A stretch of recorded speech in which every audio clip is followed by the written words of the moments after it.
Right, let me just post it in the forum, and then we'll go.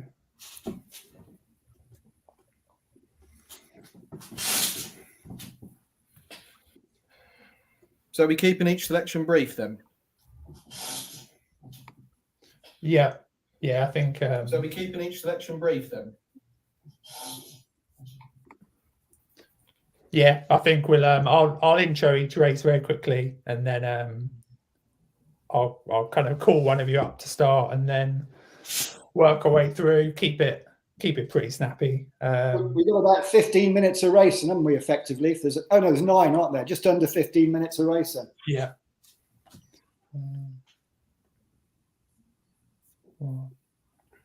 Hi Dee, how are you? Right, apologies. I'm just right. That should be the link sent around. Hello and welcome to the Fat Jockey 2023 Handicap preview. We've got a few new faces today. The forum kind of suggested we keep it short, snappy, and precise. Hence why we've kicked Kev off, relegated me to host, and got 2 new people on the panel. Obviously, both the pools you'll know, and we're also joined by Rich, aka Norton's Coin, from the forum, and Bo, aka Top of the Game 2021. Hi everyone. Evening guys, how are you? Let's kick in. We'll try and any comments on the right hand side, we'll try and ping up as well, take them. But let's kick straight on with the Ultima. Obviously, this is the horse called Nassalam, which is the big forum gamble. But we'll start with Bo, because I think you might have a horse you fancy up against him. I do, yeah. I really fancy Lord Accord. I've been kind of back and forth in with Paul quite a bit on this. I really like Lord Accord. I'm not entirely sure if he's going to get in. I had a conversation with Paul last week. It's touch and go, isn't it? I think it'll just about get him, Bo. He's going to be close to bottom weight, though, so he's in quite a handy position as far as the handicap. Look, he's still with his mark. Whether he gets it off 136, I think it is, isn't it? It doesn't really matter where he is. But yeah, he will get it, I think. He seems to be a horse that I've seen tipped up quite a bit, but yet his price is kind of relatively held. It just first came onto my radar in October when he won at the meeting at Cheltenham. I think he won cozier than the sort of form suggests. Kind of looked to me like he was idling, and then after that, I think his form is pretty good. He ran no race in the Coral Trophy, but I'm going to forgive that. I think it might have come a bit soon for him. He just ran absolutely no race. So, yeah, a bit of a price. He's my fancy. So, I'll take Paul on. Nice, I like it. You still like Nassalam, Paul, at the weights? Yeah, no change at all. Obviously, I made the case when we did the live night podcast. I fancy him just as strong as I did. Bo's horse is one of those that I see as a potential danger. I see there's been a lot of money for Coral Rambler, last year's winner, but I think this is a better race than last year. I know he won that pretty well last year, but he's £7 up in a better race, in my opinion.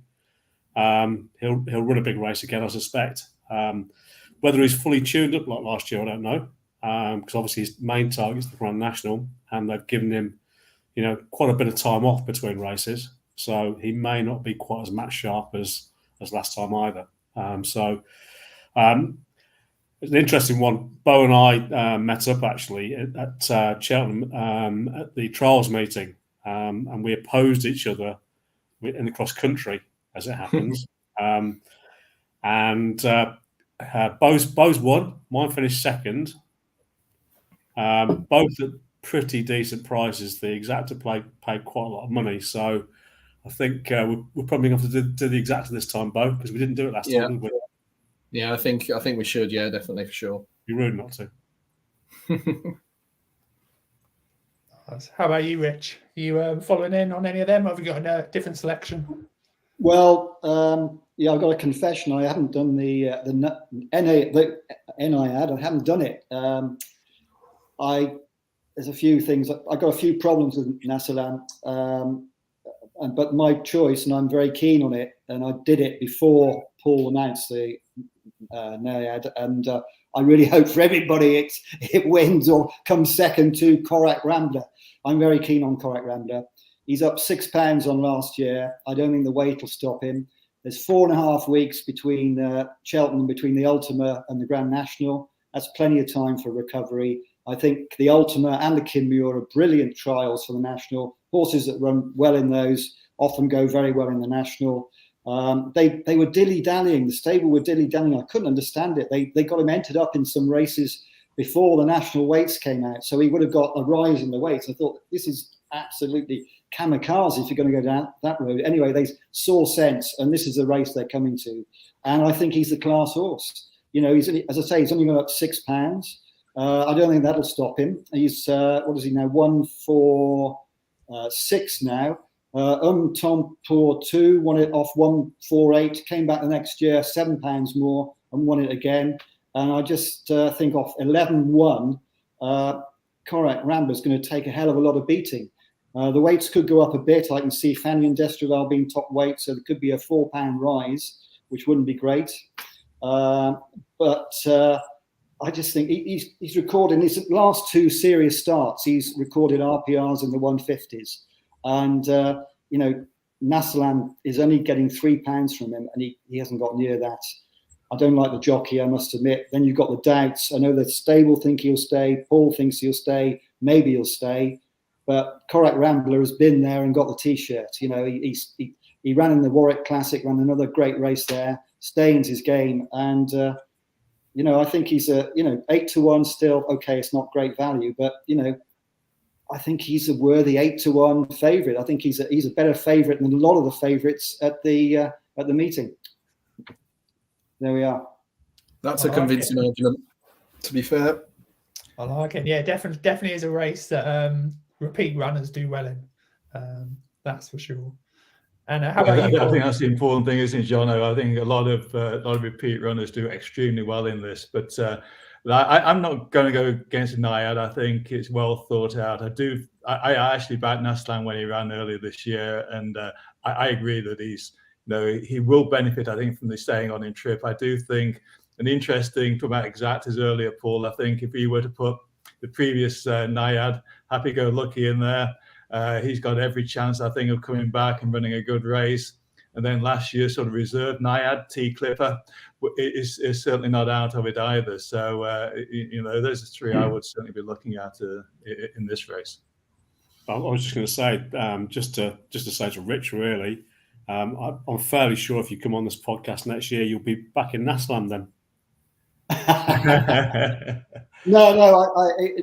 If I'd got on at 25, 33-1, then I'd be probably telling a different story, but I didn't.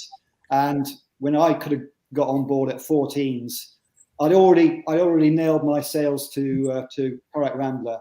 Yeah, and absolutely. I do like him. I do really rate him. So at 14s, I've been having a pretty lousy sort of build up to Cheltenham. I've wasted a lot of money, so I just couldn't afford the luxury of getting involved. But I've got to do it in some way. I'm going to get him in the team because I want to be cheering with you guys when he bloody proves me wrong. The danger I see is Oscar Elite. Actually, he's only, I think he's about 11-1 at the moment. Sam Thomas's horse, he's down the bottom of the handicap, was running really well when he tipped over recently. I'll tell you what, I'll pour cold water on another one. Lord Accord, Bo. Doesn't he need decent ground? Because I don't think he's going to get it. On the first day, there's no way it's going to be as good as he'd like. So there we go. I'm having a dig at you all, boys. Right. Yeah, strong debut there.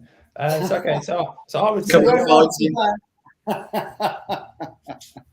so the Ultima is probably one of the, I would say, the easiest handicaps to kind of get a handle on. Goes to kind of a fairly select group of horses. And then obviously the second handicap of day one, probably the complete opposite in my view anyway. Complete minefield. Obviously the Boodles. I don't know where to start myself. Rich, as you've been fighting against everyone else's picks. You can go first on this one. Yeah, you can pick mine apart now. Well, I think the best advice on the Boodles is don't have a bet until the day, and then pick up some fancy prices, maybe each way, and don't spend too much money on it. But I certainly haven't taken my own advice. It's irresistible. You want to have a look through. 6 of the last 10 winners have been priced 25 to 1 and above. So that's what we're up against, So I mean, there's 8 or 10 at the top of the market. They seem to have all been found, but the chances are it's going to be an upset. It's the weakest race at the festival, and that includes the Fox Hunters, the Mayor's Novice Hurdle. In terms of RPRs, this is weaker. And so they're all much of a muchness most of the time. And most of the time, the winner doesn't have to beat its best RPR by very much. £3 or £4 is enough. So early doors, I had to go on Cougar, 22 to 1. And I think he's got as good a chance as any. He's about 16s now, I think. Didn't run at all well behind Lost in Mouth last time, beaten out of sight 60 odd lengths, but hopefully they weren't trying that day, and he is JP owned. But the other one I've gone for, just because he's a dark horse, is Jackpot de Choiseul. I got him at 50s on the Hills double your odds thing, and I backed him on the exchange late this afternoon at 90 to 1. And he won at Air by about 30 odd lengths, unextended. And then he came up unstuck against, in a grade 2, against Corbett's Cross, beaten 20 lengths after messing up the last 2, which he didn't. That was a really strong race. He didn't have a prayer in that race, taking on older horses. He was getting £11. But I just think that he could be better than he's shown. And he's off a good mark. What's his mark? 129, is it? Or something like that. And I think he could be better than that. And as I say, I don't think he'd have to be a lot better than that to get involved. So, I'm not going to go mad on this race because it's difficult. But I think on the day bet is probably as wise as anything, and hope you can, back a few outsiders and hope one of them comes in. Nice. So that's will this be one of the handicaps you have kind of the least of a play in? Yeah, I think it is. Yeah. Well, I've got him to win 100 points now. I've got both of them, Cougar to win 100 points and Jackpot to Choiseul. He ran, actually, he's good. He's worth a look. The odds, he's 33 to 1 generally. And, he just could be better. But I mean, I'm not saying, this is, it's a modest wager. I think, I wouldn't sort of throw the kitchen sink at it. So that's it for me. How about you, Paul, Bear Freedom? Yes. So I've got no strong opinion on this race. I think, the advice of small stakes each way, a couple of exactors maybe makes sense to me. I think it looks like Bad has been backed a bit today. I heard Ben Pauling get interviewed on the Nitlook Daily Show yesterday, and they also got him into Triumph as well. And he felt he was very well handicapped. So you've got to be a bit careful about that because the English handicapper does tend to be a bit lenient on the French horses coming across sometimes. So might be interesting to see how that one plays out. I think one at a longer price, which so I think the trainer is proficient with 4-year-olds, is Spartan Army. So Alan King only had the 4 runs, won at Wetherby on heavy ground.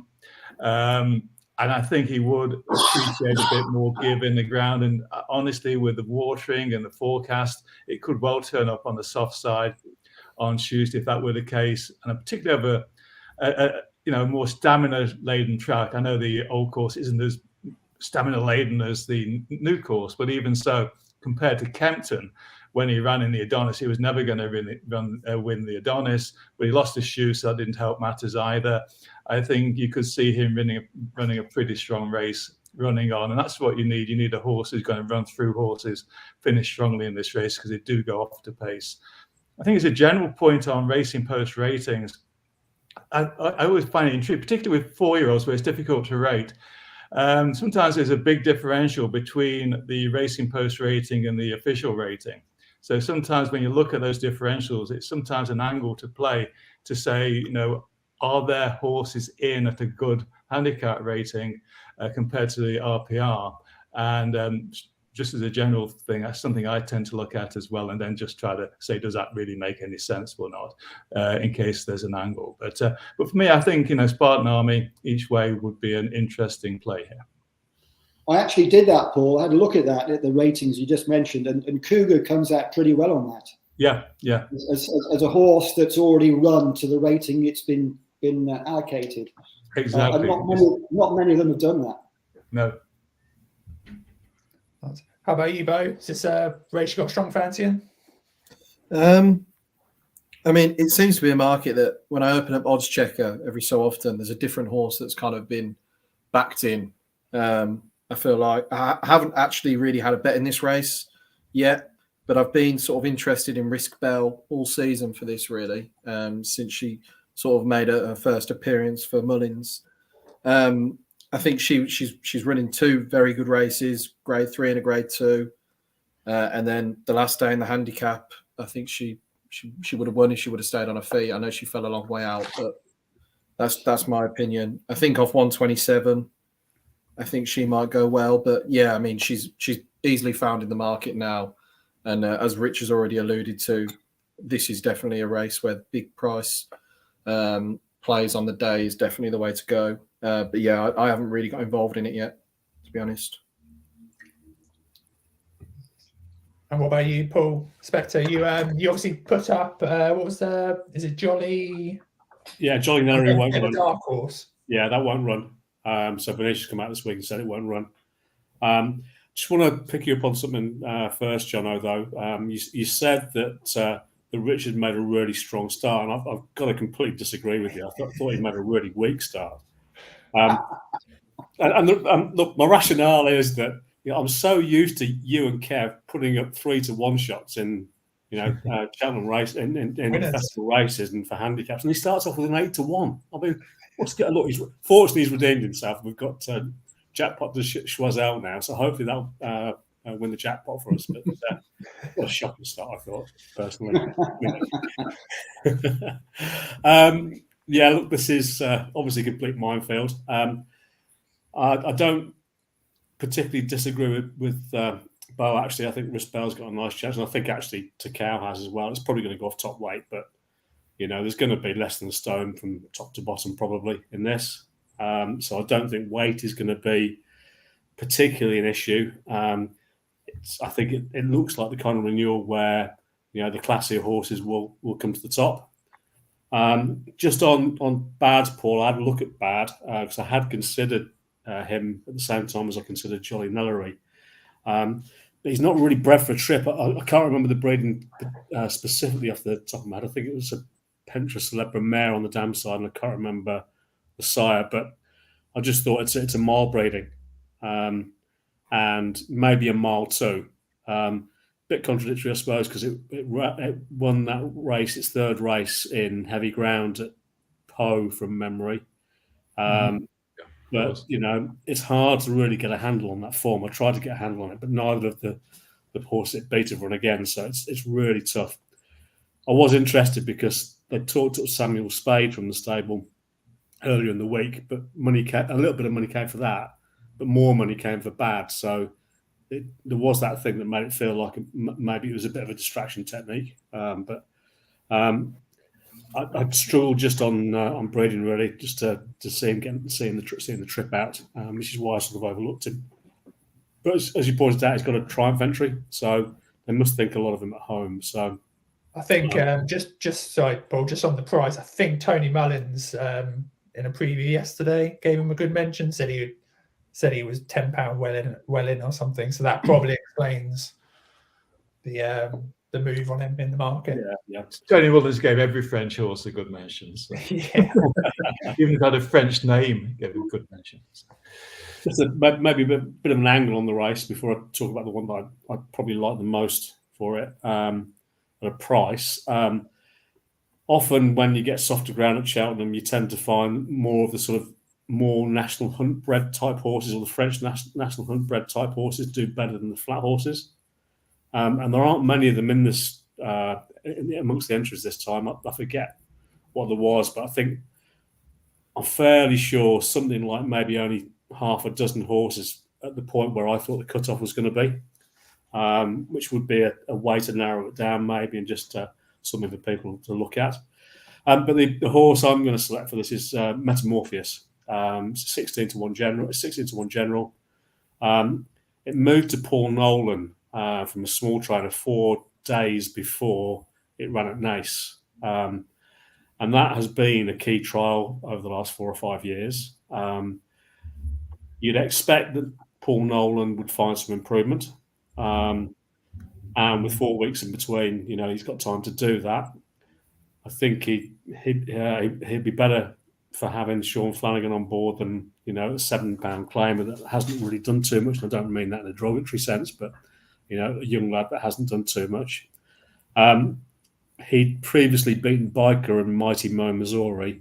A lot of people like Biker for this, and I can see why, because he theoretically came off best at the weights in that key trial, which the Andy Slattery horse has been very well backed since then.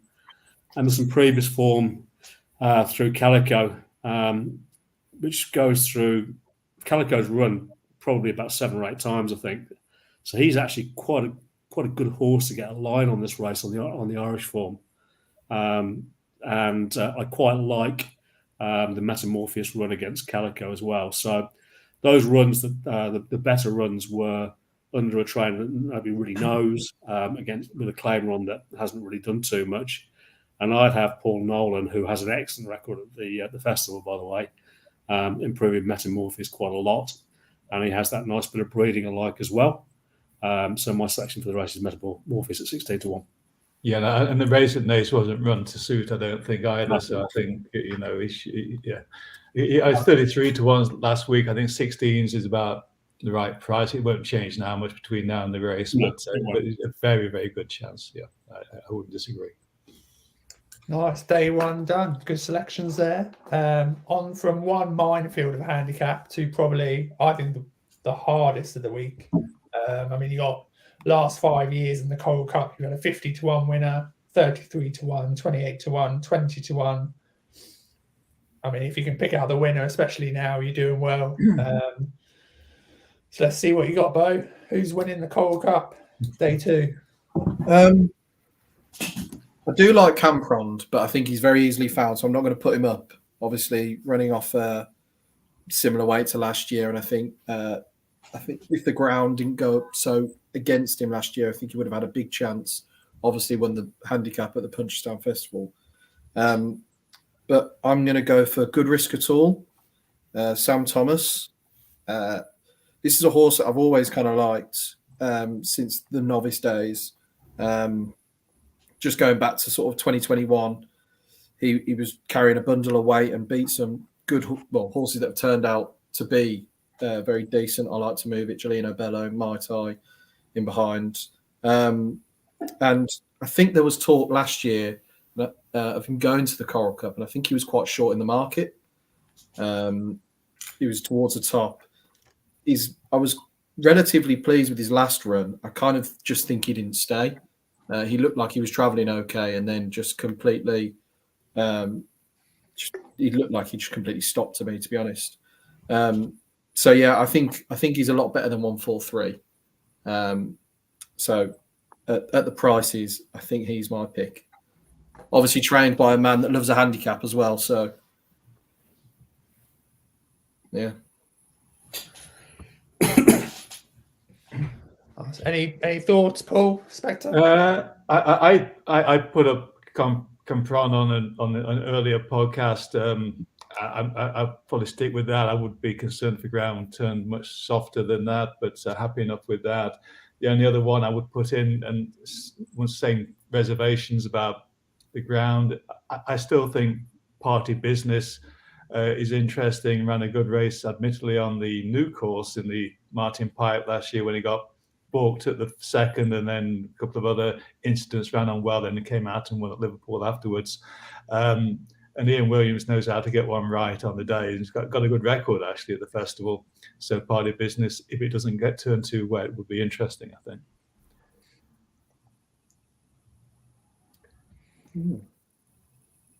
Nice. How about you, Paul? Yeah, look, I mean, there's no doubt that Camprond is a well handicapped horse. You've only got to look at what he did last year. It'd be better if he gets better ground than last year.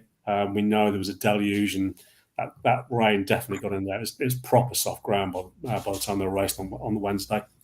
And there's rain around the forecast clearly, but there's nothing that would suggest we're going to have a proper soft ground or even heavy ground festival this year. So he's got a very good chance, and I think he would be high on everybody's list. The Coral Cup for me is a horse where I don't really want to look at the novices. I know it's quite trendy to look at the novices, but this is a tough old 2.5 mile handicap. So I want experience on my side, and I want horses, maybe that have a touch of class about them. So you start to look through the field. You look at horses like Beacon Edge, and I know he's been talked about this week. But he's still a sort of 16-1 general price, and 147 potentially underrates him. If you look at his bat form, he was only beaten a length by Honeysuckle and Hatton's Grace 2 or 3 years ago. I forget how long ago it was now, but that's giving her £7. That's good form. And getting off 147, if he's anywhere near retaining that kind of ability, he has to run a big race. But the other one in the race that gives the class angle is Phil Dore. I think he could be really well handicapped now. He's stepping up in trip. They've abandoned fences. He comes here and his line through Vauban and therefore State Man potentially has 151 as a really nice mark to my mind. And the measure I take is, if I look at and try and compare Camprond, who I think potentially sets the bar, do I think Phil Dore over 2.5 miles is potentially a better horse than Camprond? Is he a £13 better horse than Camprond? And to my mind, I think he probably is. HMS Seahorse has been right up there in the market, very popular, very short. He's got to be £8 better than HMS Seahorse from their juvenile season. And I think 14-1 is a really good price for him. I think I agree. This can be a hard race to figure out if you don't get, some good logic to figure it out with, and a good one that's well handicapped is always going to beat the rest. He's graded. He's a graded horse. Off 151. What's his ceiling? 160, maybe into the low 160s. He's not going to be a 170 horse, I don't think, but I suspect that's probably good enough to win this. What do you think, Rich? Yeah, well, on Camprond, he was an obvious one. I backed him a while ago, but I got my doubts. And as Paul said, if the ground, we do get this, there's a fair bit of rain about, and I think it's going to be on the soft side. It's going to be good to soft at best, as far as it could be softer. And I just wonder whether he'll recapture last season's form over hurdles. And I don't, I've got my doubts about it, but he is, you can't argue. He's a very well handicapped horse now if he can show anything like his ability of last season. But the one I'm keen on, I'm not even sure whether he'll go here because he's got an entry in the county as well, is Willie's horse, IKRLN, who again, same sort of Phil Dore, obviously came up against Phil Dore in the Triumph, ran a cracking race there, travels really well. I don't think he's quite got the finishing speed for a 2-miler, and he's never run it 2.5 miles yet. But I think that's exactly what he needs because he travels so well, and I think he'd get the trip. He ran a stinker in the Betfair. He was never put in the race. I don't know what was going on there. If he comes out and does the same again, then he wouldn't win any race. But I think Willie will have him right for this. He's on 145. I can see the weights going up by £4, so he'd end up with 11.5, which would be plenty. But he'd be the one for me. I could see St. Sam. If Willie runs St. Sam, I could see him topping the list. But I think I Care Alan, he's still a really, I don't know what he is now, but I think he'd go really well. It think made you talk wonder that he if was- that's a Betfair hurdle, whether previous for that third, was it Wicklow Brave running an absolute stinker in the Betfair hurdle, and then Yeah. actually getting up in the In the county. Imperial Cup, I think. Yeah, Imperial Cup this afternoon. Willie's done it before with 2 5-year-olds he ran in the Betfair that ran unplaced. Blazer and Smashing Eye both went on to the Coral and finished 4th of 141 and 143. And I'd say I Care Alan's a better horse than either of those. Most of Willie's horses that run in the Betfair do go on to the county, so maybe he'll do that. But I wouldn't give him. I backed him for the county as well because it'd break my heart to find him going and winning the wrong bloody race. But I think he's got a better shout in the Coral personally. Well, I think the talk is that he will juveniles go off to the Coral. do improve for that step up in trip as well, don't they? The drive the is best absolutely juveniles over hurdles tend to be middle distance horses, mile 4, and by the time they're getting over hurdles, and a year or two on, a step up in 2.5 almost feels inevitable. Kev saying, any thoughts on Langer Down for the Coral?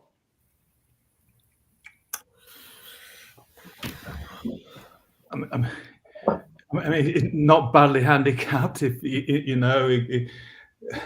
ran well, obviously, in the Martin Pipe 2 years ago. Last year was a non-starter. You can't rule him out. It's not one of my favourite horses, to be quite honest. But you couldn't rule him out. And I think he's in the Coral rather than the Pipe because Harry wants to ride it. Yeah, I think that's the long tall and the short of it.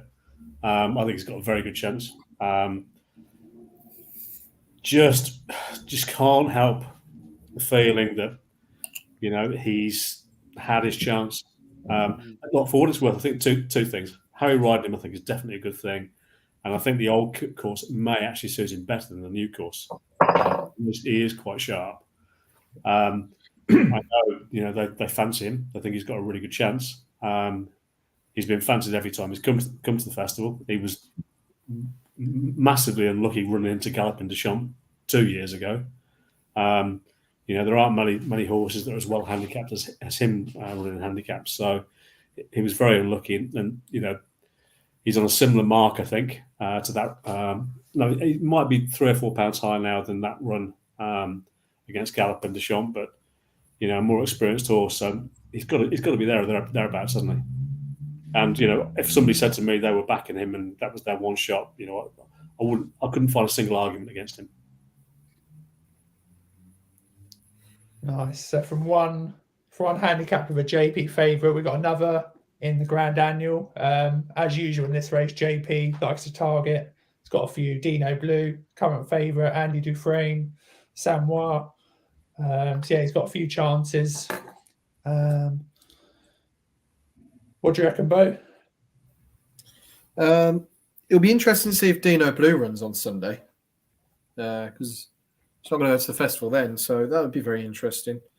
I quite like Grey Diamond, Sam Thomas. I'm not some sort of Sam Thomas fanboy, by the way, who just backs all of his horses, but just so happens 2 back-to-back races. I think he's on the cusp of not getting in, but I'm latching onto that form with Amarillo Sky and Fugitive back in November. So I've watched it back a few times. Jumping the last, you could have made an argument that he would be the winner, and he ends up finishing 3rd. He's obviously getting weight from Amarillo Sky, but him and Fugitive are off level weights, and obviously Fugitive's gone on to do very well, and Amarillo Sky as well. Race afterwards, he bolted up off a mark of 144, and then ran a very respectable race in the Clarence House back at Cheltenham. So I think off 135, if he gets in, I think at the price Great Diamond, I think he's a very good bet, and he'd be sort of one of my stronger fancies of the handicaps if he managed to get there. I mean, this is his only entry, so there's no worries of him going to the plate. So Yeah, that'd be me. So I have to tell you a little story here, John, if you don't mind. Just for 1 second, just bear with me. So as people will probably know that I live in Florida, and so flew up to Boston this morning and flying over for the festival next week. But I'm really looking forward to taking my wife away to Italy a bit later, a few weeks' time. So my final words to my wife as I left for 2 weeks this morning were, "Not long till May." Now, she thought I was talking about our vacation in May, but I'm actually talking about the winner of the Grand Annual. And so not long till May has shot up the weights, deservedly so, I think. This race often goes to a front runner, or should I say front runners often run well in this race. I think the horse will go on the softer ground if it turns out to be softer, but it also will go on the good ground if it's on the good to soft side. So I think not long till May at the prices, I think got enough weight. I do think that, but I think an improving horse as well. A good jumper, and I feel that will give you a good run for your money because it will go off in front. The other one is a bit of a cliff horse for me, Eden de Hoo. I think that horse has got a big race in him somewhere. Not sure when it's going to be. I'm not sure if I'm going to live long enough to find out, but I do think it's got a big race in it, and is worth taking note of. So those would be the two for me.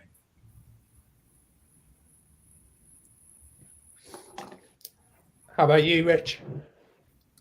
Well, there's 3 I've backed, and at least 2 of them are still at reasonable prices. I'm with Bo on Grey Diamond. I think he's got a cracking chance if he gets in, and he's still available at 20-1. So he would have either won or finished second in a good race at Sandown last time. Ferrero Bamboo was in that as well. He was travelling really well when he came down, 2 out, I think it was. So, excuse me, he's the first one. The second one is Ferrero Bamboo. There's been a lot of talk about him on the forum. I think he comes here. He's run 21 times. He's never been 2.5 miles. They're not going to suddenly send him 2.5 miles now. I think Venetia's on the conservative side. I don't think she's that imaginative when it comes to race planning. And I just don't think they'll risk it, especially with the likely rain about. So, and he's still 33-1 for this. I'm not sure he'll win it, but I can see him running on for a place. So, and I think the horse has run that many times. I mean, either they've been getting it wrong for a hell of a long time, or they know something that we don't, that he always finished. He's one of these horses that finishes races well, but if he went further, they don't think he'd stay the trip. And the other one is, again, it's a forum talking horse, Rouge Vif.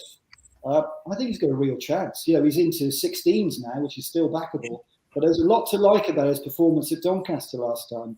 I think he raced with a lot of enthusiasm. As Paul says, this race is often won by a front runner. He's always up there in the front line. He's off 137, which is this is a horse that ran in the Arkle, came third, ran in the Champion Chase, and was in a 160s rated horse. And Harry Whittingham's going back now. This has been the target. He said as much. And I think he ran his best race for some time last time out. And I think, maybe he'll just completely blow, but I think he's got every chance off that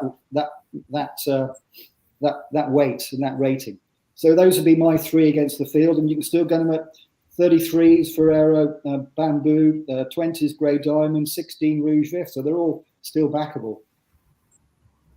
Yeah. I just spotted Dave's just asking about third time lucky. I know Dan was struggling to get him right earlier in the season. I think that there's a sort of general feeling that he was being plotted, and they're trying to get his handicap marked down for something, and probably this. But that wasn't the case. They've kind of found their way here really more than anything else. And I think that's probably evidenced by the fact they probably went for it last time and he won. You wouldn't be blowing a mark, would you, if this was the target? So, do I think he's got a chance? I do. That was a much better performance last time. The horse is coming right at the right time. but I think he may bump into something better handicapped. I'm not entirely convinced also that a big field for a chase will suit him. Be my other concern. But again, I wouldn't be putting somebody off backing him either. Interesting. Rich has already mentioned 3 horses that I think have very good chances for this race. Pretty much everybody's mentioned Grey Diamond. If he gets in, I think there is some doubt about him getting in. He's going to be on the cusp, I think. Pharaoh Bamboo, I think he could still go up in trip, by the way, Rich. I know the decision will be based on ground. It's a ground-based decision. I think they do see that, he probably wants further now. But, you're right. You think about the way trainers think, will it feel like a step too far? Will it feel like too much of a risk? So you could be right. He could end up running here. All the money's been for the other race, though. And actually, that might actually be the clearest guide. But given the amount of rain around, if we've got a soft ground festival, it makes it more likely that he comes to the Grand Annual. I also agree with the case around Rouge Vif. I like him a lot. There's been a lot of money for him in the last week. He's 16s now, but you can get him at 33s and 25s, 10 days ago. So, you've got to get your head around the fact you're paying at half the price. But I think the fact that he's off 137 is quite hard to ignore. But there's another horse for me that is quite hard to ignore, but everybody seems to be. This is a race that it's already been mentioned that horses do well coming back to, and you've got the likes of Andy Dufresne in there. There's been a lot of money for him. It's hard to see him being a well handicapped horse off. Is he 155 or 156 or whatever he is? That's a lot of weight for a Grand Annual. It's a big rating for a Grand Annual. But the one that I think's probably got the best chance of coming back and running a big race is the one that won it last year, Global Citizen.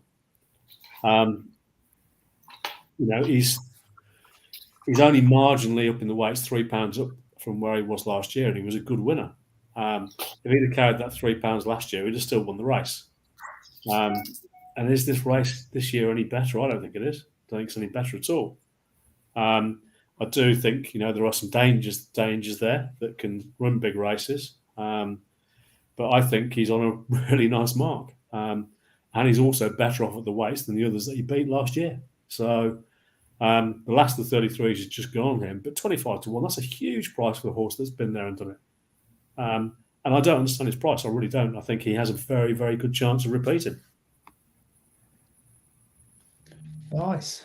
Right, day 2 done. On to day 3, and we'd have just seen Mighty Potter win the Turners. A lovely little performance that we'd have just seen. On to the Pertemps Handicap Hurdle. To shoot first is the short price favourite. A lot of talk about him, certainly in the last couple of days, especially. Likes of Maxim shot up in the ratings in a couple of runs. And the Pipe Horse, thanks for the help, bolted up the other day. There are a few at the top of the market. Anyone got a strong fancy in this race? Not a strong fancy. I think it looks a really tough race to figure out, actually, and far more wide open than I think the market suggests. The market's horrible. I think you've got 7 horses at single figure prices, with a favourite at sort of 3 to 1 or something, or 7 to 2. It's a horrible looking market.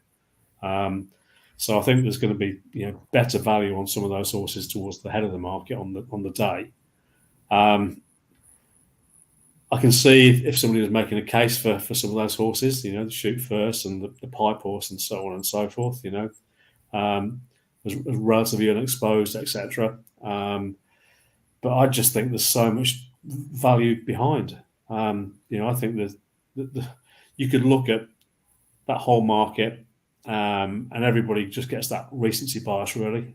If you think about the types of horses that win this race, they're either very well plotted Gordon Elliott horses, and I'm not sure there is one that's very well plotted this year,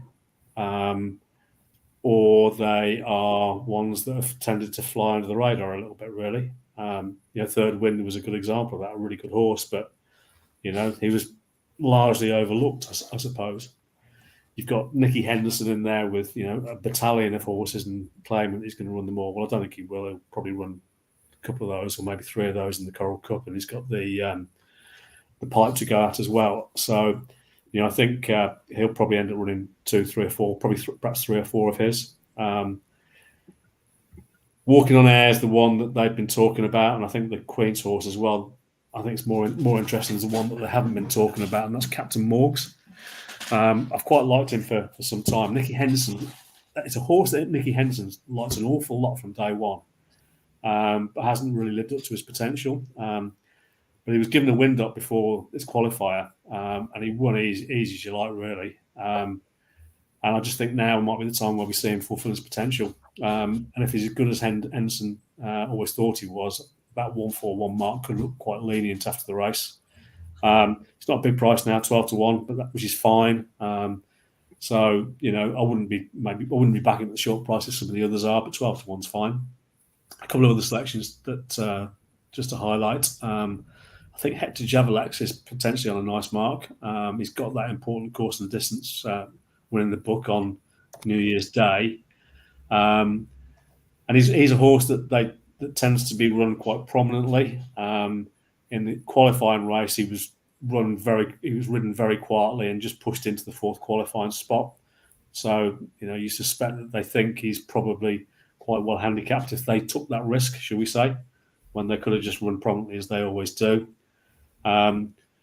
So I quite like him. There's a bit of cross form with him with my horse, Jeffrey's Cross. Came against him at Southwell in his second novice hurdle when Jeffrey's Cross finished 3rd and Hector Javalex beat Kintara. When Hector Javalex had done nothing really but had a wind up, and I had the opportunity to speak to the trainer beforehand, and they actually thought he was a very nice horse. The other thing I would say is there's the changing rules in this race mean that we're likely to get some horses running off some pretty low marks this time.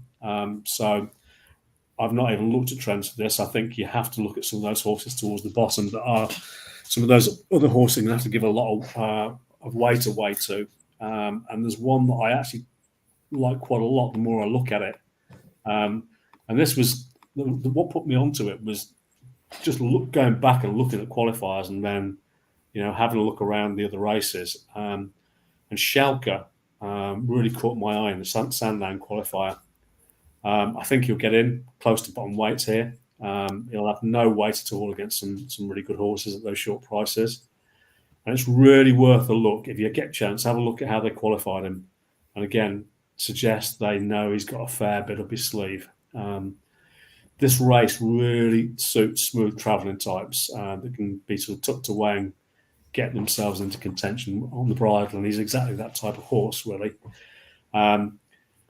They could use a claim and get him off a real featherweight, stick a £5 get a £5 claimer off on or a £7 claimer, get him on a real featherweight. But I think I'd probably just prefer a better jockey on him.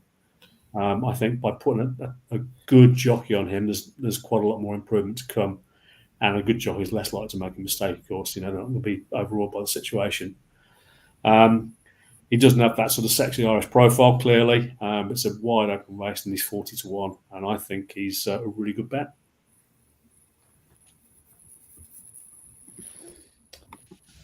Nice. He wants to follow that. Paul, how about you? Yeah, I'm not going to really follow it because I haven't got a clue in this race. I did put up Salvador Ziggy a couple of weeks ago. I'll stick with him. I'm losing a bit of confidence, in all honesty, but that's because I don't have a clue. So I'm going to pass it on to somebody who might have a clue. So we better put that out to the texts then, I think, on the side. Yeah. Well, I've got a view on it. I don't know whether I've got a clue, but I think I agree with Paul on this. Actually, I think the top of the market is it's worth taking them on. I think there's a lot of one race wonders at the top of the market. Maxim, he suddenly improves a stone and a half. The pipe horse, thanks to the help, suddenly improves out of nowhere a stone and a half.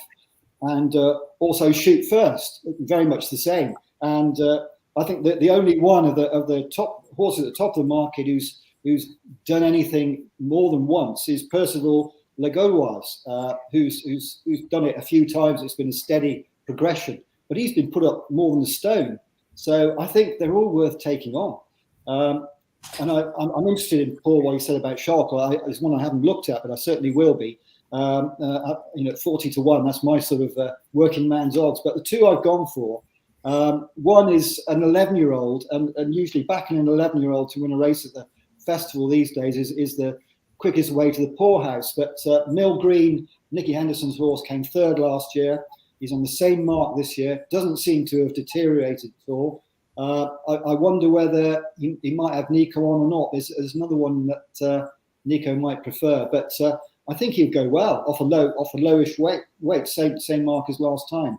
And the other one is Good Time Johnny, who's he's got £3 in tax, which takes his mark up to 142, set to carry 11.7. But if Tony Martin wants to, he can put Liam McKenna back on and claim 5. Liam rode him in the Leopardstown qualifier where he was third, and he beat Percival Legois by 9 lengths, giving him a few pounds. Giving him 5, I think. I think he has to give him 2 now. And he's still 16 to 1. And he took the big 3-mile handicap hurdle at the Dublin Racing Festival last year, the race that Percival Legois won this year. So I think he's certainly, it's hilarious the way he's been campaigned. He's run on the flat just over a mile. He's run over fences. He's run over everything bar 3 miles that he's going to go for in the Pertemps. But that I'm sure has been Tony Martin's target all season since he qualified. So I think he's not without a chance. He's an older horse now, and they often do well in this. So 2 older horses against the one race wonders for me. For what it's worth, Rich, I think Nicky Henderson put a claimer on Mill Green. He's done it in the past. He used a claimer last year to qualify him, and then he went on to finish third last year. I think he's on the same mark as last year. I did some work on the same mark. I think he's on. And he might get the same ground. It might end up being pretty much the same sort of ground. Yeah, exactly that. So I think it's 138. I think I can't remember the claimer's name, but I think if he uses him, it takes 7 off. 131, really handy for him. I was actually quite tempted to put him up, but you can't pick them all, can you? So anybody that makes a strong case of Mill Green gets my vote. Well, he's been backed, obviously, because I got him at 40, so he was any price really. Yeah. It's interesting that we've got all these horses at the top of the market, but you've got a lot of Nicky Henderson horses in there, and Nicky Henderson's targeted this race. Yeah, I don't really have too much of an opinion on this race since the weather forecast. Really, I was quite keen on Salvador Ziggy, especially if they were going to put up. I was hoping that Rob James might get sort of declared on him, take a bit of weight off his back. James injured, isn't he? Didn't he have a fall? There's doubt whether he's going to be fit for the festival, I think. Oh, God. We've got a few people on the text, maybe a few people on the text might know the answer to that question, but I know he's had some time off. Does anybody on the text know what's happening with Rob James? Is he fit and back riding? But it was the run at Dalmore really that kind of took my interest. He was carrying 11.6, so he was given the whole field £6, and he won. Home by the Lee was obviously in there where he sort of dipped out. It was his first run of the season, but to my eye, he had the beating of him. But yeah, not a massive race that it's kind of a race that I thought I really liked, and then I was really, really keen on Winter Fog last year. And then when Third Wind went and won, I realised that actually I don't like this race very much at all. So I've kind of steered clear of it a bit. But yeah, I think Salvador Ziggy wants sort of better ground, so the rain coming won't help his chances.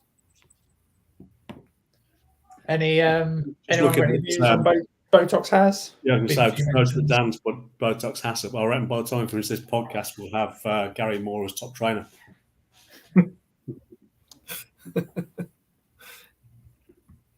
Right, so on to the Festival Plate. This is a race won last 7 years by either novices or second season chasers. Another short price favourite and so Scottish. Who's got a strong fancy in this race? I've got a strong anti. How can anybody back So Scottish at that price? Has anybody seen any form that gives him a right to win this race, other than the fact it's a Paul Byrne horse that's been sold to JP probably for a premium? Yes. I imagine Connections only, isn't it? Yeah, exactly that. Yeah. Couldn't be backing him at all. Look, would I consider him if he was currently 16-1? Yeah, of course I would. But I still wouldn't be putting him up tonight, even if he was 16-1. So I'm hardly going to put him up at the rancid price he is at the moment. Look, this is very much a race for course form, isn't it? Course and distance form. So if that's the case, you've got to give a big chance to the likes of Il Ridoto, Fugitive, and Midnight River. I think they are all going to run big races. They fit the perfect profile of a horse that you want for this. I think Midnight River's maybe just a shade too high in the weights now. I think of the others, we've talked about Frere Bamboo for the Grand Annual.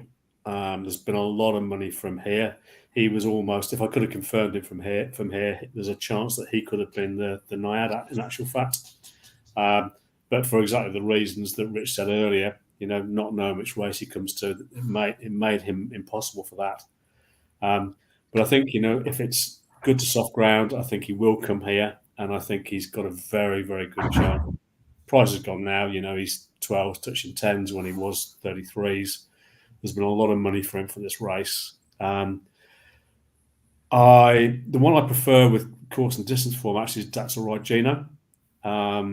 He had that he ran just behind, a couple of lengths behind Stay Star at the trials meeting, and I'm not going to sit here and say Stay Star is going to go and win the Turners because he isn't. But I suspect he's going to run a much better race than people think he is when he goes to the Turners. And I think That's All Right Gino. I thought he improved again when he ran at Kempton a couple of weeks ago. I think he's on a bit of a curve at the moment, and I think I really like that he's got that course and distance form in now. And as Jono says, it's not just second season horses. Novices have a good record in this race as well if you get the right one. And I just have a feeling that he might be the right one. So he's probably my strongest pick at the price is 14-1. I am just going to shout out Cool Cody. It's very possible that they're just doing all they can to get his mark back down. If that's what they're doing, he's running off 143, which is a couple of pounds less than he won it off last year. So, I would suspect that there's probably nobody that knows anything about racing that isn't going to have at least some kind of saver on Cool Cody. And he's still 33-1, to be fair. I don't have a strong fancy in this race, but I'm going to suggest a horse which I vowed never to back in my life earlier this season, who I think's perhaps got too much weight, but for whatever reason, I actually think he's got a chance in this race, and possibly a good chance. And that is I Am Maximus, who's entered in about 4 different races, but I think this is a right one for him. I think the new course is the right course for him. He was very novice-y in his first runs over fences. He got outpaced in the Grade 1 at the Dublin Racing Festival, but I was very impressed by how he stayed on in that race. I think I was a sort of coming of age as a chaser for him. Runs well around Cheltenham, ran well behind Hillcrest in a 2.5 mile race last year. Won his bumper at Cheltenham, beating My Drogo. But I do think the new course with more stamina would benefit him. I think the new course tends to ride a bit quicker than the old course, and good to soft ground, if that's what it is by that time, would be ideal for him. So I think I Am Maximus is very intriguing in this race. If it comes up quicker, Henderson took Facile Raffles to Kempton for Gallop last week. Runs well fresh. Has run well at Cheltenham before. I think he does need faster ground, so he would need it to be good, in my view. But with his record first time out, he's certainly not a horse I would discount. So those are the two I would be looking at. But Iron Maximus, I do think he's going to run a good race wherever he goes. But I think he should go here.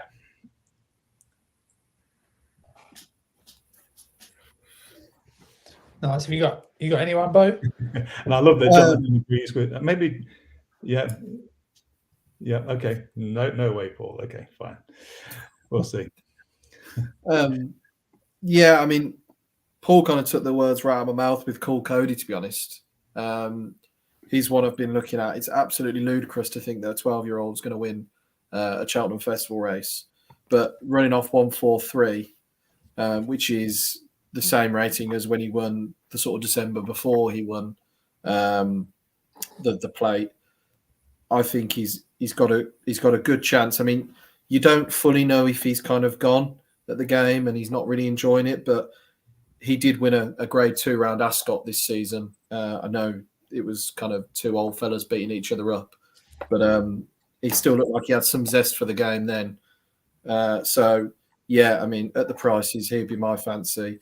I don't fancy So Scottish at all. I think he's a very, very short price. And I can't quite remember if he was that short before JP had bought him.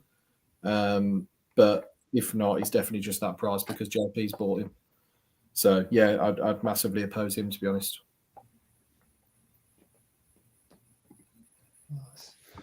How about you, Rich? Yeah, well, this race, ratings have played a big part in this race over the last 10 years. Since every horse that's won this race has been rated in the 140s, since Carrick Boy won it back at 50 to 1 back in 2013.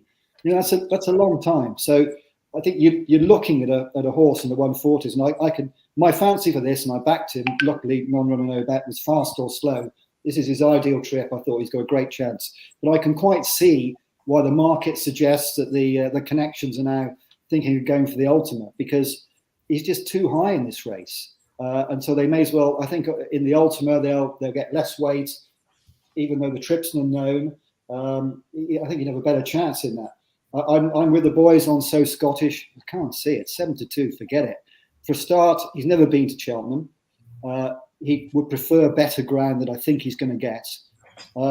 Otherwise, he fits the profile, but I'd certainly oppose him. And the one I've come across that I really like for this, and I can't necessarily back it up totally with him running in big races, but he's a 6-year-old who's rated a 135 hurdler, trained by Henry, is Marvel de Cerisi. He's a 33 to 1 shot. He ran against Impervious at Wexford when they both made their chasing debuts, and he was the only horse to give Impervious a race, and then he tipped over 2 out. It was a really fast run affair that day, and I think he was just knackered. But he's jumped well since, and he came out the second time, and I think Rachel learnt a lot about him, and they held him up, but he still got to the front too soon, and she had to pull him back before they got into the straight, and he won going away, just an ordinary novice chase. And then his only other chase run was behind Hador when he was beaten out of sight in 3rd place. It's a strange old race. Hador went off in front and just went further and further ahead. It actually ran really, really well, much better than he has done since. But I think this horse at the right end of the weights, I think he's rated 142. Henry's got 2 entered in the race. I don't know whether this horse will run in it or not. The other horse he's got, I forget what it's called, but it's slightly shorter on the market. So I don't know which one that Rachel will choose, or if they'll both come or what. But I think he's 33 to 1, non-runner no bet, and I think he's a good jumper. Since that fall the first time, which I'm sure was due to tiredness, he's jumped well, and they've tried to hold him up more. And I think in a race like this, they'll find it. There's going to be a strong pace. They'll find it easier to hold him up than in smaller fields. I think he's a dark one. Oh, that's a good shout. Everyone's Going back to the ratings, horses, it's got to be in the 140s. And so I think you can discount the first 15 or 16 in the list. So that makes it a bit easier. Just forget about them and write them off, right down to fast or slow. And the next on the list is River de Tel. And I can't see River de Tel winning at the festival. It's not River de Tel's course. So the first, we can start with Fugitive. That's the highest you want to be for this race. Fugitive and below. So we were dead against the front of the market in the plate. Kim Muir, I actually think, I have no idea, but I'm guessing the front of the market might get a bit more loving in this race. So we pretty much know the jockey bookings. Top amateurs are the ones you want. I really like Angel's Dawn for what it's worth. But yeah, who likes who in this race? Can I say something about Angel's Dawn, Jono, just to start? So Sam Curling really likes Angel's Dawn. He actually reached out to Peter Fye last week and said, "What do you think, Kim Muir or the Midlands National?" And Peter, being Peter, passed it on to me and said, "What do you think?" So I ended up writing this long screed for Sam Curling, and I think it's a toss-up, to be quite honest, between those two races. I think you need a 3.5 mile horse in this race. I don't think you need a 4 mile, 2 furlong horse at Utoxeter. If you look at Utoxeter, only two out of the last 10 winners had won over more than 3 mile, 1 furlong. So you don't need a 4 mile horse there to actually go there. So I think a lot depends on the ground. I think he'll go wherever the ground is, and he'll also go wherever he can get in. The problem he's got, I think, at Cheltenham is, will Angel's Dawn get in off 43? It's going to be tight. There's a good chance a lot of these are doubly entered in the Ultima, also at the weekend in the Leinster National, also at the Midlands National. So there's a chance he'll get in, but it's going to be very, very tight. Or she'll get in, should I say. Running really well in the Punchestown Grand National Trial. Probably would have won that race, but it's a long way out when she unshipped Keen Quirk. But I think an outstanding chance providing the ground. I would lean slightly towards the Midlands Grand National, which is what I said, but I think it's a toss-up. If she comes here, if she gets in, I think she's got a real chance. If she doesn't get in, then the other ones I'd be interested in here would include Captain Cattystock, which has got the same sort of issue. He needs quite a few to come out, but his record at Cheltenham, particularly on the new course, is outstanding. He's run 5 times at Cheltenham, being placed in the first 4 every single time, won twice in those times on the new course, stayed over 4 miles. Like I say, I think you need a stayer in this race. So I think Captain Cadstock is a really interesting horse, and I think would put it up to anyone in this race. And the other two, I think, at a price, Slipway, I think is reasonably well in. I know Ben Pauling thinks quite a lot of the horse.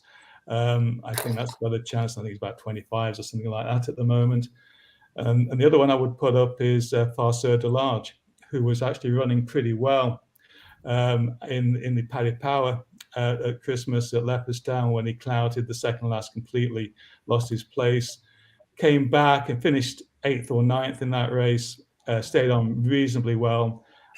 I have slight questions about his stamina, so that would put me off slightly. But I think he's a horse who can run a big race on the day, so it's not one I'd be discounting lightly. But I think Captain Caddystock, and if she gets in, Angel's Dawn are very interesting in this race. I think I'd be with you in terms of leaning towards the Midlands National for Angel's Dawn, I think, Paul. Look, I think on the plus side, they've had Keen Quirk riding the last couple of times, having a conditional on board rather than a top jockey. So, but has Curran talked about who he would use as an amateur? He's got if she gets in, Derek O'Connor's booked for the ride. Okay, all right, okay. So he's all set there. I mean, you know, I think he would have liked to have won at Punchestown, because that would have guaranteed her getting into this race. Yeah, of course. That's look. I suppose it's the challenge of timing of entries now, isn't it, for him? Yeah. Because actually forget how the rules work. It's not a problem, is it? It would be a problem if it was 2 entries at Cheltenham, but it's not a problem to be double entered at Cheltenham and Uttoxeter. Oh no, there's no issue there. In fact, I declared Freedom to Dream for both races on the Friday and Saturday. Yeah, last of course, on yeah. Uttoxeter, so you can do that. So he can essentially just sit back and wait and see if he gets in, I suppose. Yeah. Look, I mean, he's clearly off a really nice mark. I think you look at the head of that market. I think 5 out of the top 6 are all Irish horses. In answer to Jono's question, a bit more love for the head of the market in this kind of race for obvious reasons, because you're going to likely have the better horses with the better amateurs on. That kind of helps. So I think my starting point really was to try and figure out which of the top 6 of the market I really wanted to have on side. And I think when I look at those, I think Dunboyne's interesting, really because of that run where he split. Who was it? Carefully Selected and Pencil Full of Lead. So that run at Goran, I thought, was a really eye-catching run. He was held about the back. He just came and came and came and came, and just didn't quite get there. But you can see on that run, you can see why he wants to be able to get a toe in. He doesn't want quick ground. So you want it slower than good to soft for him. And if it is, I think he has a really good chance. He's clearly a smart horse. They've known he's a smart horse for some time. They thought they had a well handicapped horse last year, of course.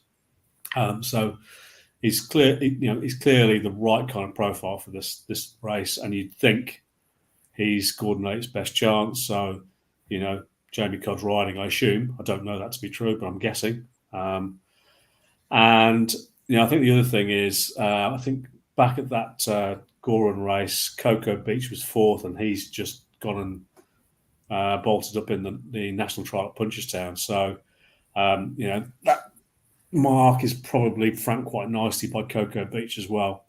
So, best of the home team, I think. It's hard to say. The ones I'm probably looking at are Nice and Lambourne. Clearly, he's done really well around HQ, course and distance all season.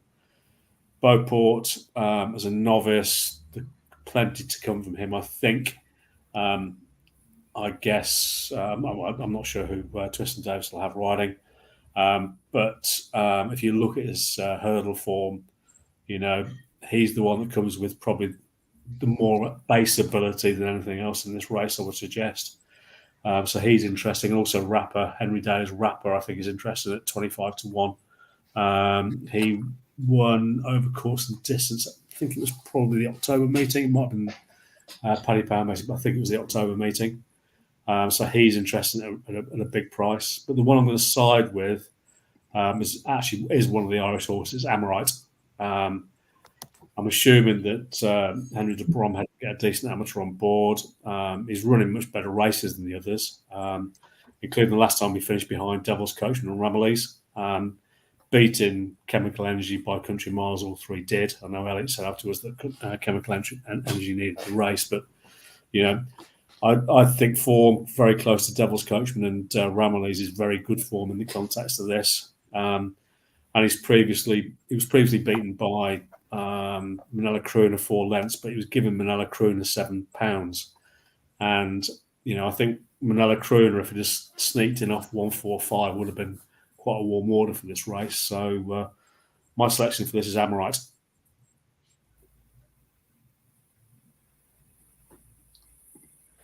Nice. Anyone follow that one up? Well, nobody's mentioned Mr. Incredible. I know it's boring, but I'd say, I just took a look and he's 5 to 1, second favourite now. Stumptown is favourite. I just don't get that at all because he'll get £10 from Mr. Incredible, but I don't think he's in the same league. He's another of these one race wonders, that has still really got to do it again. Mr. Incredible ran a great race in the Warwick Classic, which is a really tough old race. Gets the trip. That was in soft ground. He's been back for the Grand National. I'm sure they'll probably go there, I should think. Another 7-year-old for the National, looked just like last year. But Patrick's never won it. He's been credited with getting the horses back into into his groove and getting his enthusiasm back. And I think he's a class act for this race. For a horse like Mr. Incredible to sneak in on 145, I think is.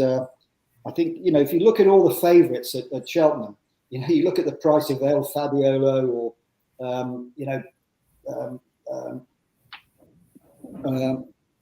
horses in the novice races, you know, that are half of the 5 to 1, then I give this horse it's a much better bet than backing on one of those favourites in the novice hurdles on the opening day, to my mind, anyway. You know, the caveat is horses carrying top weight in the Kim Muir, you know, haven't won it for a few years, but it's going to be a fairly compressed handicap. He stays a trip, you know, as he proved it at Warwick over, was it 3 miles 4? Is it 3 miles 6? 3.6 So, 3.6 in the classic chase. Yeah, I think he'll take some beating. Oh, sorry. I backed into the national as well. Actually, I think a little. Sorry, I was going to say a little Korak Rambler, Mr. Incredible double, but perhaps it'd better be a little Nazalam, Mr. Incredible double. Wouldn't go far wrong.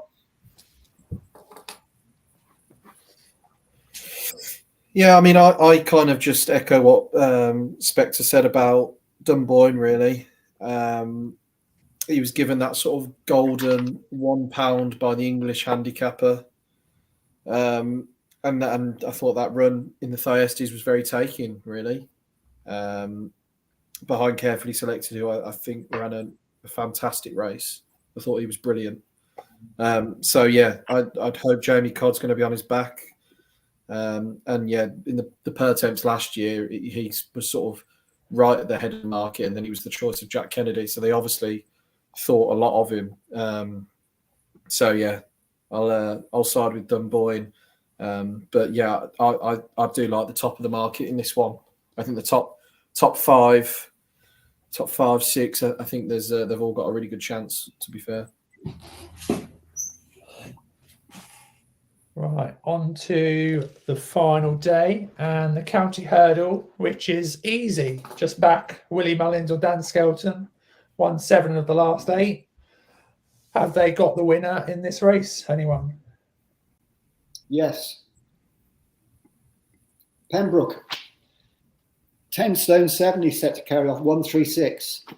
Ran a cracking race at the trials day behind Rock My Way, who I think has got a very big chance in the Bartlett. That was over 2.5. He was staying on, but he can go the pace. With Skelton's record in the race, I think he's got off that weight. I think he's a 6-year-old. He'll be making his handicap debut like Sanra and State Man. You know, I think he'll take a lot of beating, and I'd take him over Filey Bay. I think he gets £5. Does he give Filey? He gets £5 from Filey Bay, I think, and I think that'll be enough. I think he's a better horse than Filey Bay. So he'd do for me. He was running a good race on his debut behind Tamuris and made at Chepstow made crucial mistakes in the finishing straight and just breezed in, beaten that 12 lengths or so. But he's done nothing wrong since then. And I'd love to see a horse who can get the 2 miles well in the county hurdle. I think you always want that in the festival. You don't want a horse that barely gets the trip, because I think they'll be found out. Pembroke has proved that he does that. And, off that weight, I think he's got a great chance.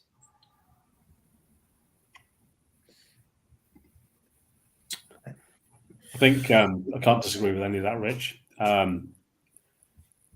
He looks like a seriously well-handicapped horse. You can't argue with the Skeltons in the race. They know how to find one for this, and there is just that feel that they've found a horse that is kind of on trend in terms of finding the novice that gets in on its handicap debut. So, they're not daft. They know exactly the kind of profile of horse to look for, and they're either going to get one that's coming way down the handicap and been very carefully looked after, or they're going to find one that's seriously well in. I think Pembroke potentially is one of those that's seriously well in. Farley Bay is a bit like So Scottish for me. He's clearly a decent horse, but I just don't see anything in this profile that really justifies the very short price, other than the fact of connections again. It's just a horrible price. I just can't have it.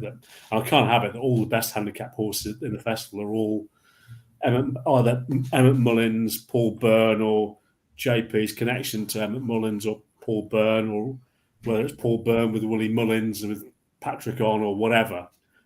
All these horses just seem to be the best horses in the handicaps, and it's just not true, is it? So, anyway, Gin Coco has a really good chance based on the Greatwood form. I think there's a doubt about Gin Coco getting in. Actually, I think Gin Coco might actually miss out. It needs a lot to come out to get a run. And the price has kind of gone now anyway. It's like 10 to 1. So, I'm not going to be one that's going to put up 8 to 1 shots like Pembroke and 10 to 1 shots like Gin Coco for this. I think they have outstanding chances, but I think the prices are gone. I'd rather try and find, something at bigger prices and some value, for the places in the hope that they run on and win. So Hunter's Yarn fits that bill as well. He's unexposed for Willie. They've been saying he's going here, there, and everywhere, but you think he's most likely coming in here, and it's kind of felt that way for a while. Then you've got the more experienced brigade, Sharjah. He'd be the class act in this. It's 12 to 1. I actually don't think that's unreasonable, really. Horses like him come to this race regularly. They have won, but off his kind of mark, they're more likely to place, to be fair. We mentioned Ikari Allen earlier, possibly coming here. I probably marginally prefer him than Willie's shorter priced horse, actually, if he came here. But, he wouldn't be my selection. If I'm really honest. It wouldn't surprise me, but he wouldn't be my selection. So the ones that I fancy at prices, Colonel Mustard's obviously interesting after his run last year, and they obviously ran him to get his eye in at Kelso on Sunday. I think he'll run a big race again. There's no reason for him not to. I marginally prefer Ballyadam, who finished behind him last year. Ballyadam made a mistake, and I think with a clearer round, I think the result would have been the other way around with those two. Look, these two finished behind State Man. I don't see a State Man in this race this year. There isn't a horse that's going to be a 165 to 168 horse running off, the 140 or whatever it was that State Man ran off last year. So, we just don't have that kind of horse. So the horses that ran into the places last year that run off similar marks clearly have a really good chance. But there are two that I'm going to talk about and put up specifically, and they are Milkwood and Glory and Fortune. Both have experience on their side. Milkwood is a bit like Ballyadam and Colonel Mustard in that he ran in the race the previous season. So he represents the 2021 county hurdle form when he finished third. Again, in a very good renewal. And he had the likes of Edwardstone behind him that day. And his form then is largely in line with Colonel Mustard and Ballyadam. You'd have them at a very similar level, but he's a much bigger price. Caveat with Milkwood is that you want him on better ground. You don't want too much rain for him. So for me, he's not one to back tonight off the back of a podcast. He's one to back on the entries and when you're more confident about him getting his ground. So by process of elimination, it brings my selection to Glory and Fortune. 40 to 1 for him, massive. It's way, way, way too big. He started the season off. He finished last season off on 154, and the handicap has been pretty quick to drop him to 144. That's a £10 drop for a horse like him, still in his prime and a proven winner in a race like this. That's huge in my opinion. He won the Betfair hurdle last year off 143.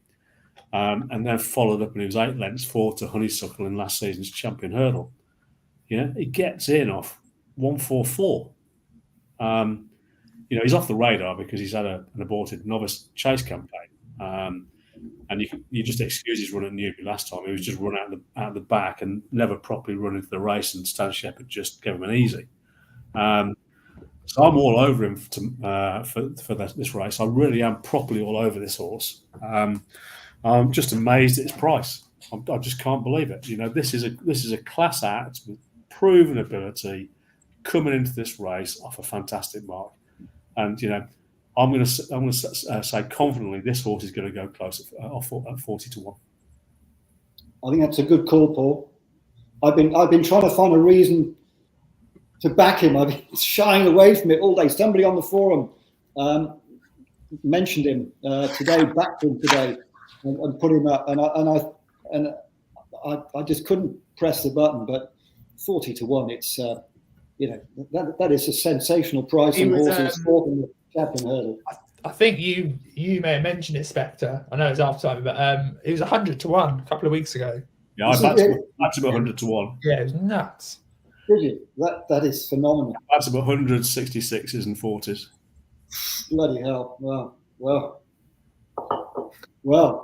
It's going to be an interesting Friday for you. Even before we get to the Gold Cup. Right, Paul, Bo, you got to beat a 40 to 1 shot. Okay, I'll try and give you one more 40 to 1 shot. I'm not sure if it's 40 to 1 or not at the moment.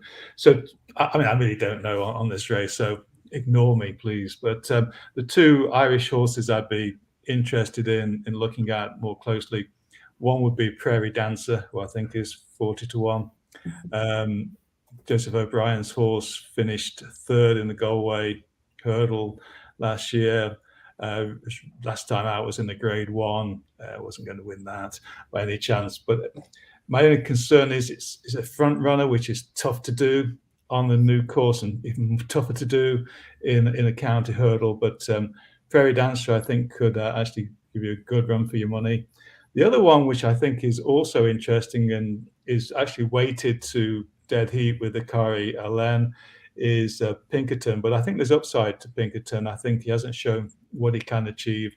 Obviously, normally he's got to decide to travel with him. That's not guaranteed. But I do think Pinkerton has shown form in bigger field races and is one to look out for. So two at a fairly decent price, which I think is what you need to do at this race. You need at this stage in this race is to see what prices we're looking at. So I think Pinkerton and Prairie Dancer are two to look at. But I really, I'm going to wait a bit longer before I decide on this race.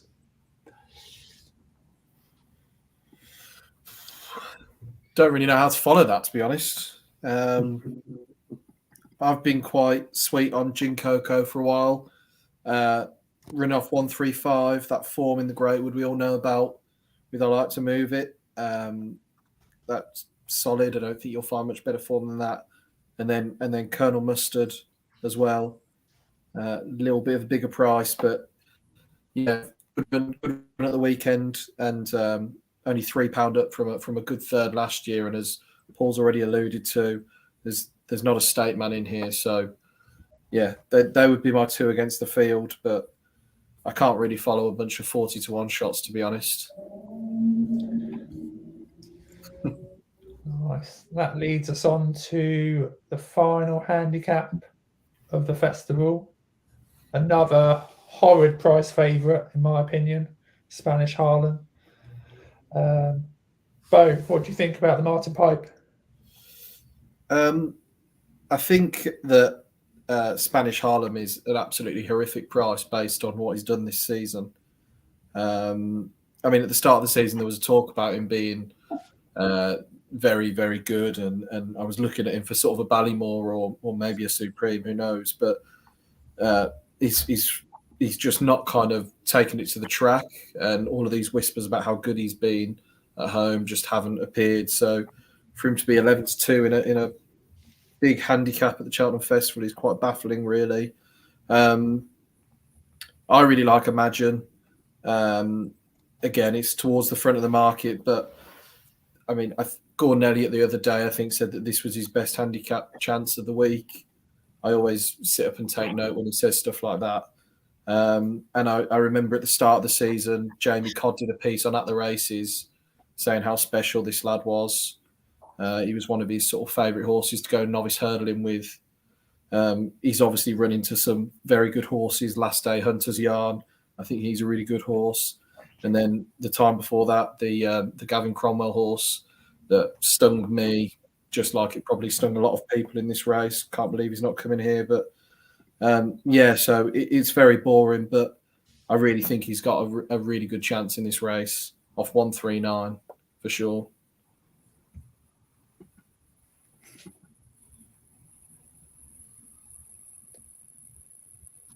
How about you, Rich? Yeah, well, I agree with Bo on Spanish Harlem. I can't see it, but quite a few people on the forum have got him at any race at 33. So they'll be hoping that even though we can't see it, it'll happen, which would be great. And likewise, Imagine, who's been really consistent, keeping very good company this season. And a lot of people on the forum got on at 20s. So he'll have a lot of support, I should think. The one I'm going to go for is a 50-1 shot. He was 40s and I backed him. Because I backed him, they've gone out to 50s now, which is probably wise. He's come down from, he ran in the county last year off 143. And he went at, Bridget Andrews rode him for Skelton. We're on the same horse, Rich. We're on the same horse. He's Favre. Absolutely.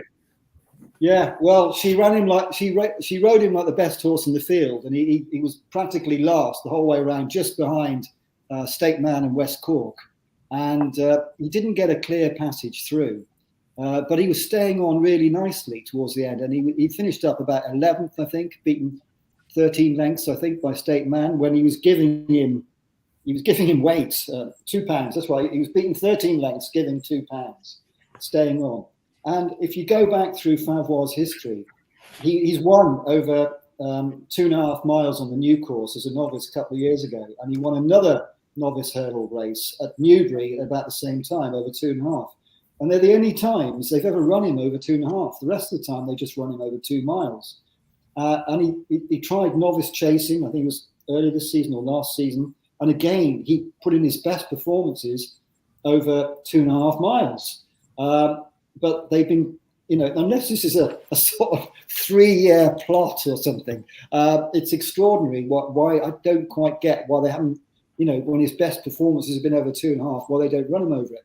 And he's, as I say, he's come down from 143 to 134. And older horses, he's 8 now, older horses do well in this race. I think Indefatigable was she 8? But anyway, they do place in this race, certainly, if they don't win it, I think.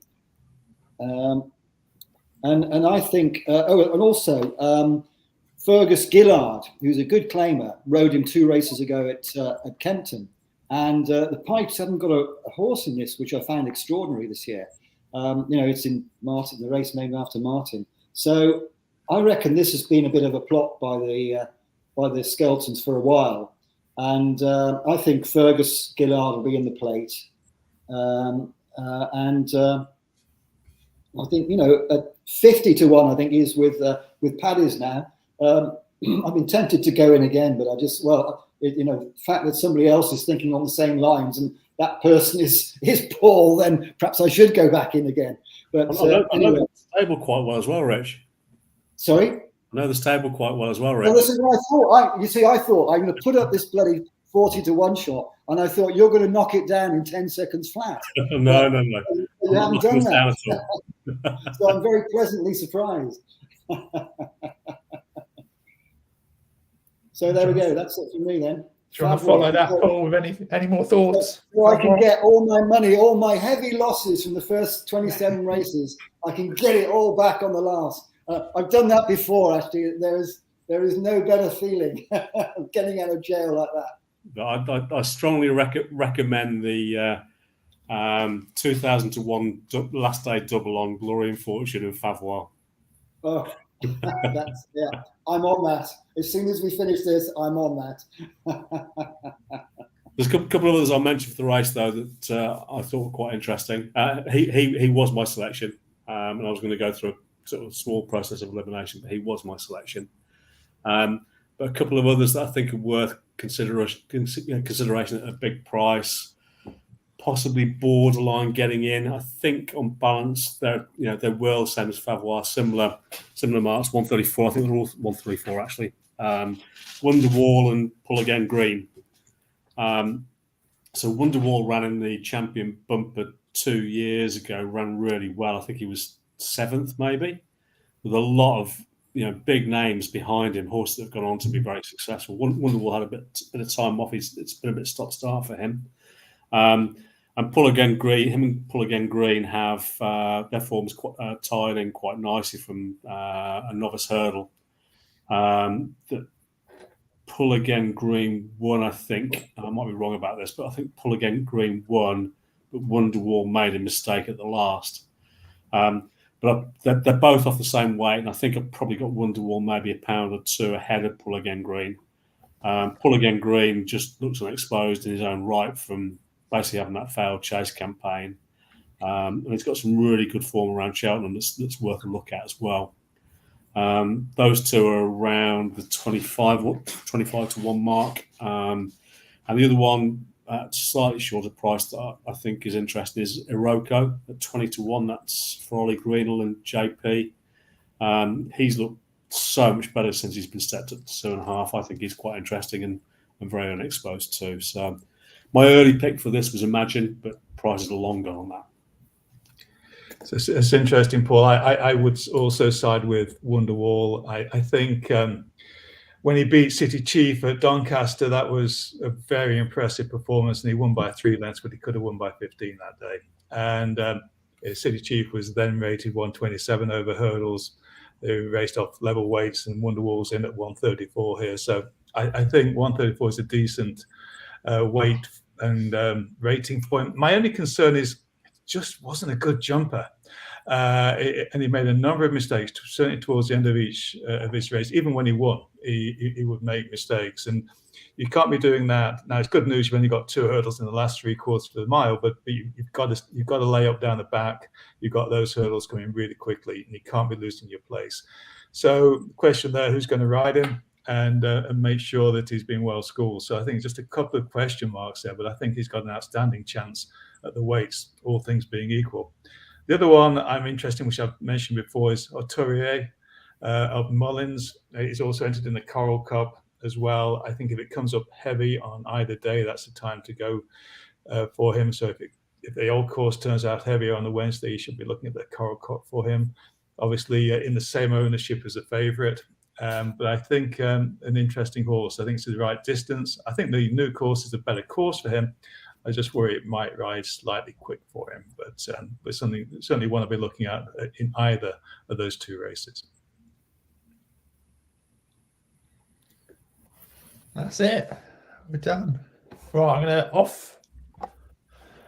gonna put you on the spot now. We need a little Yankee handicap, festival Yankee selection each. Who are we going for?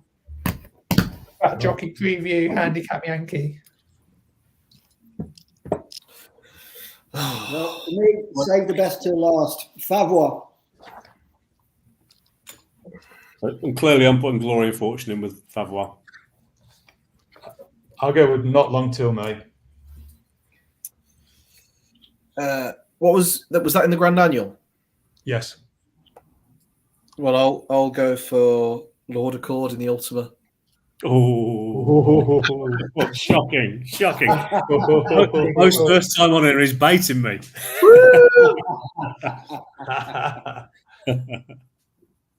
We're done. And the biggest miracle is we're under 2 hours. Unbelievable. Yeah. There you go. Yeah, It's a moderator, Jono. Where's Kev? Even the pros can't do that, Jono. The pros can't do that. Oh, here he is. Is he coming on? Oh, we get a guest appearance from Kev. Quick hello. No. No, people will be pleased to know no. Well, cheers, guys. No, that's brilliant. And thanks to everyone that's watching. And Thanks, have everyone. a good festival, everyone. Have a great Thanks, festival. I'll see some of Yeah, you by the good luck. parade ring Good luck, on. everybody. I'll see some of you by the parade ring for the Ultima. Yeah. Cheers, guys. Cheers, guys. Bye-bye. Cheers.